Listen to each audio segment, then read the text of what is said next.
పవన్ కళ్యాణ్ గారు ఎంతమంది అవమానించినా భరించారు, ఎంతమంది ప్రేమించినా తలొంచారు. గాజు పగిలే కొద్ది పదునెక్కుద్ది. తన సిద్ధాంతాలకు, భావజాలానికి దగ్గరగా ఉన్న కూటమితో, పొత్తుతో విజయం సాధ్యమని పవన్ కళ్యాణ్ గారు గట్టిగా విశ్వసించారు. జగన్ గుర్తుపెట్టుకో, అర్ధపాతాళానికి తొక్కకపోతే నా పేరు పవన్ కళ్యాణే కాదు, నా పార్టీ జనసేనే కాదు.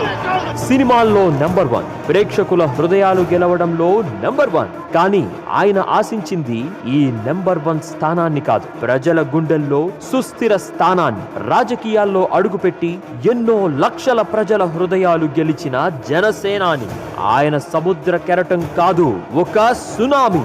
ఖచ్చితంగా గుర్తుపెట్టుకో, క్లాస్ అంటే సైజు కాదు, సైన్యం. కనిపించని సైన్యం. అలలు భూమిని కబలించడానికి అంగలు వేస్తున్నాయి. ఉరుముల పిడుగుల ఊరేగింపు ఉద్యమించడానికి సిద్ధంగా ఉంది.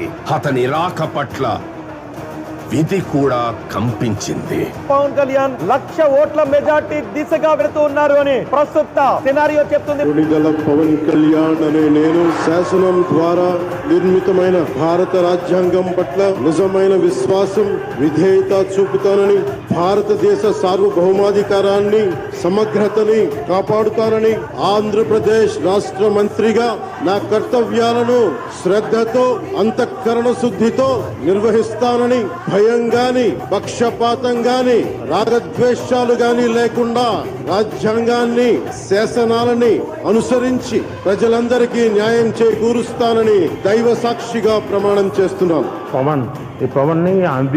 పోటీ చేసిన 21 స్థానాల్లో 21 స్థానాలను గెలిచి ప్రతిపక్షాల కంచుకోటలను విధ్వంసం చేశారు. తిరుగులేని తుఫాన్ గా నిలిచారు పవన్. ఇక రాష్ట్ర రాజకీయాలే కాదు, దేశ రాజకీయాలను కూడా ప్రభావితం చేయగలిగిన ఏకైక స్టార్ మన పవర్ స్టార్ చంద్రబాబు గారు. పవన్ కళ్యాణ్ గారు లాంటి నిబద్ధత, నిస్వార్థ నాయకులు రాజకీయాల్లో క్రియాశీలకంగా